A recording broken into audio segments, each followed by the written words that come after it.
Good morning ताई आणि दादांनो, स्वागत आहे तुमचं प्रिया ऑफिशियल चॅनलमध्ये। तर हे बघा आता सकाळचे वाजले 7:30 आणि मी आली शेडमध्ये आले। शेडमध्ये येऊन पाहिलं तर कोंबड्यांना आज पाणीच नव्हतं। हे बघा टाकीचं पूर्ण पाणी संपलंय, टाकीला पाणीच नाही आज, पाणीच नाही आहे टाकीला। आणि टाकी पण काल पाणी आलं होतं पण पाणी खूप स्लो होतं, टाकी काय भरत नव्हती। आणि आता सगळं पाणी डोक्यावर व्हायला लागणार आहे कोंबड्यांसाठी। हे बघा बिलकुल पाणी नाही नळाला, तेच आधी सगळ्यात आधी काम करायचे, कोंबड्यांसाठी पाणी व्हायचे।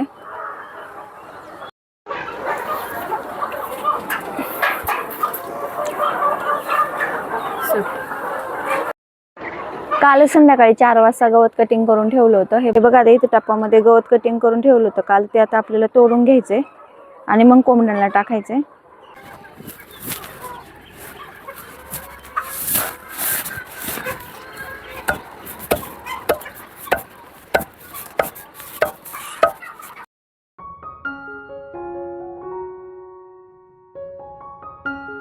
कोंबड्यांनी ना खाली खूप घाण केली, त्याच्यामुळे ना बसता येत नाही, पायावरतीच बसावं लागते गवत तोडायला। मांडी घालून बसताच येत नाहीये, खूप खराब केलंय खाली।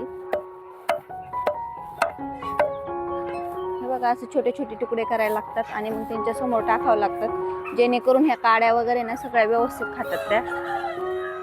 ह्या ज्या कोंबड्या आहेत त्या आपण घरीच ठरवून दिल्यात, त्याच्यामुळे आता संध्याकाळी त्यांची गाडी येणार आहे कोंबड्यावाल्यांची आणि ते कोंबड्या घेऊन जाणार आहेत। आपण काय आता हे मार्केटला घेऊन जाणार नाही, आपण घरीच होलसेलमध्ये कोंबड्या विकल्यात। तर बघूया, आपला हा कदाचित शेवटचा स्लॉट असेल। तर शेडची सगळी कामं झाली ना आली घरी, तर पिऊ बोलली आ तू मेहंदी काढ, मग बसली इथे मेहंदी काढायला।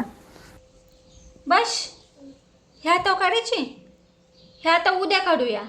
नोच पुसायला पाहिजे नाही खात, हां कपडे पकडायला नोच पुसायला याला उद्या काढूया आपण। आणि आता हे पुसायचे नाही, असेच पकडायच्या। पाण्याचा खूप शॉर्टेज झालाय, त्याच्यामुळे आता हा ड्रम घेऊन आम्ही निघालो शेडकडे। दे माझ्या डोक्यावर चल, मी घेते। दुपारी टाकीत पाणी सोडलं होतं, असं वाटलं होतं की एखाद्या गाळा भरला असेल, त्याच्यामुळे मग काय पाण्याचं सकाळपासून काही नियोजनच केलं नाही। पण घरी निघालो तर बघितलं तर कोंबड्यांच्या भांड्यामध्ये बिलकुल पाणी नव्हतं मग, आणि अंधार पण पडला होता। तर मग म्हटलं आता काय करावं, पाणी पण आलं होतं नळाला। मग घरून एक ड्रम घेऊन आले ब्ल्यू कलरचा। आम्ही इथं खाली ठेवलं असं म्हणजे पाणी गेलं असतं, तिथे ठेवण्यापेक्षा इथे खाली धुवायची गरज आहे का बघायला? नाही ना, माती आहे फक्त। आणि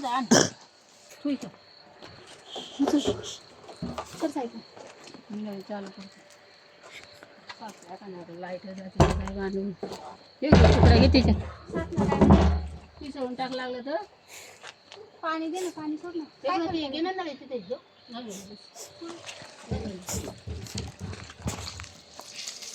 ड्रमात तरी पाणी सोडलं आता प्रेशरने पाणी कसं चढतंय का? प्रेशरने पाणी आम्हाला खूप प्रेशर आहे। हे आता गुढीपाडव्यापासून व्हायला लागलं नाही काय समज झालं, 8 दिवस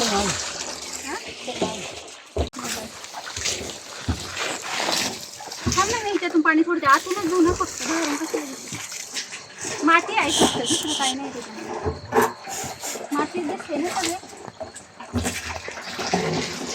त्या साईडनी जर तिथं ठेवलं तर कोंबड्या उड्या मारली न्यायच्यात पडतील। मी तर ठेवलं नाही काही टेन्शन। साडे आण ना, साडे आणते ना।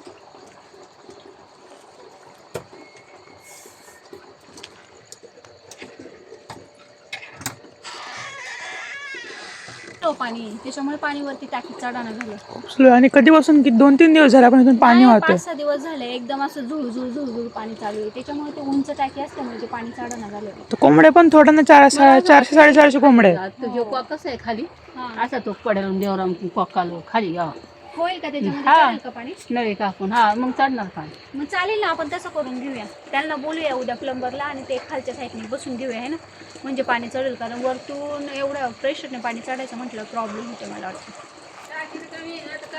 टाकी खाली करायला वरती ड्रम वगैरे भरेपर्यंत भरपूर लेट झालं। त्याच्यानंतर ना आलो घरी आलं तर चिकन आणलं होतं, तर म्हटलं आता चिकन आणलंय आणि बरंचसं चिकन होतं, तर मी काही चिकन खात नाही पण बाकीचे घरातले खातात। मधलं थोडंसं चिकन साईडला काढून घेतलं आणि आता याचे बनवायचे पॉपकॉर्न, जे KFCमध्ये असतात तशा टाईपचे पॉपकॉर्न बनवायचे. तर किचन चांगलं स्वच्छ धुवून घेतलं, त्याला हळद मीठ लावली, हिरवी मिरची, अद्रक, लसूण बारीक मिक्सरमध्ये वाटून घेतलं आणि चिकनला लावून घेतलं. आणि त्याच्यानंतरनं थोडी त्याच्यामध्ये काळी मिरी पूड टाकली आणि थोडंसं नमक टाकलं टेस्टप्रमाणे. आणि त्याच्यानंतरनं थोडंसं 2 चम्मच कॉर्नफ्लॉवर आणि 2 चम्मच मैदा टाकला आणि वरतून एक लिंबू पिळून घेतला. आणि आता हे चांगलं मिक्स करून अर्ध्या तासासाठी ठेवायचे. तसंच त्याच्यामध्ये एक अंडं पण टाकले. अंडं टाकलं ना की छान टेस्ट येते, म्हणून अंडं पण टाकलं. काही लोक याला डायरेक्ट मिक्स करून फ्रीजमध्ये ठेवतात, पण मी फ्रीजमध्ये न ठेवता वरतीच मिक्स करून लगेच एका 10-15 मिनिटांनी तळून घेणार आहे, कारण भरपूर लेट झाले. जर चिकन मॅरिनेट करण्यासाठी फ्रीजमध्ये ठेवलं ना का त्याचे पण पॉपकॉर्न छान टेस्टी होतात. पण आता आमच्याकडे एवढा वेळ पण नव्हता, म्हणून म्हटलं नकोच आता तेवढं जर सगळी प्रोसेस करत बसलं तर खूप लेट होईल, म्हणून पटपट उरकायचं काम चाललं होतं. कारण आता दुसऱ्या साईडला भाजी पण टाकायची, म्हणून हे सगळं आता हे मिक्स करून मसाला लावून घेतलाय. आणि म्हटलं पॉपकॉर्न पण करूया आणि थोडंसं सुकं चिकन आणि थोडं ग्रेव्हीवालं चिकन, अशा 3 पद्धतीचं चिकन करायचं होतं. मी तर बऱ्याच वर्षापासून चिकन खात नाही, कारण की लहान असल्यापासूनच मला चिकनची एवढी क्रेज नव्हती, कारण की माझे पप्पा खात नव्हते, त्याच्यामुळे घरामध्ये काही जास्त चिकन बनत नव्हतं. पण नंतरनं भाऊ जिम वगैरे करायला लागला, त्याच्यानंतर हळूहळू चिकन मटन बनायला लागलं. नाही तर त्याच्या आधी कधी चिकन वगैरे बनत नव्हतं आणि मला पण खाण्याची कधी क्रेज नव्हती एवढी. आणि मी शेतातून येतानाच माझ्यासाठी थोडीशी पालकची भाजी आणली होती, कारण की आज पालकच करायची होती. पण अचानक चिकनचा बेट झाला, त्याच्यामुळे आता सगळ्यांसाठी चिकन आणि माझ्यासाठी पालक करणार आहे. तर मला नेहमी म्हणतात सगळेजण खा खा खा, पण मला ना मनातूनच असं उठल्यासारखं झालं. चिकन बिलकुल खाऊशी वाटत नाही. आधी तरी मी थोडाफार रस्सा खायची, पण आता तर त्याच्याकडे बघवत पण नाही. काही लोक खूप आवडीने खातात, तर त्यांना आवडतं म्हणून ते खातात. पण जर एखाद्याला आवडत नसेल तर ते नाही वाटत खाऊ. त्याच्यामुळे मला आवडत नाही, तर त्याच्यामुळे मी खात पण नाही. पण मी बनवते, कोणाला हवा असेल तर, कोणाला कशा पद्धतीने पाहिजे त्या पद्धतीने मी बनवून देते. सगळे म्हणतात टेस्ट छान होते तू जेव्हा चिकन बनवते तेव्हा, किंवा मग पॉपकॉर्न वगैरे बनवते तेव्हा. पण मी कधी स्वतः कधी खाऊन पाहत नाही, त्याच्यामुळे आता मला तर सांगता नाही याची त्याची टेस्ट कशी होते. पण सगळ्यांना आवडतं माझ्या हातचं बनवलेलं, चिकन असो किंवा फिश असो किंवा भाजी वगैरे काही असो, तर माझ्या हातचं बनवलेलं आवडतं. पण मला चिकन आवडत नाही, त्याच्यामुळे आपला काय खाण्याचा प्रश्न येत नाही. तर असो.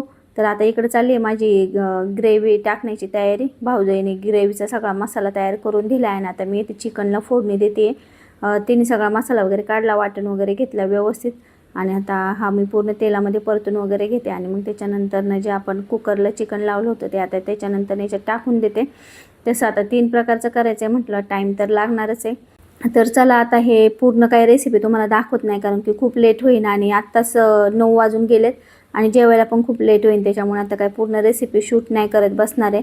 कोणत्याही रेसिपीचा व्हिडिओ शूट करायचा असेल तर भरपूर टाईम जातो, कारण की भरपूर त्याच्यामध्ये पण मेहनत असते.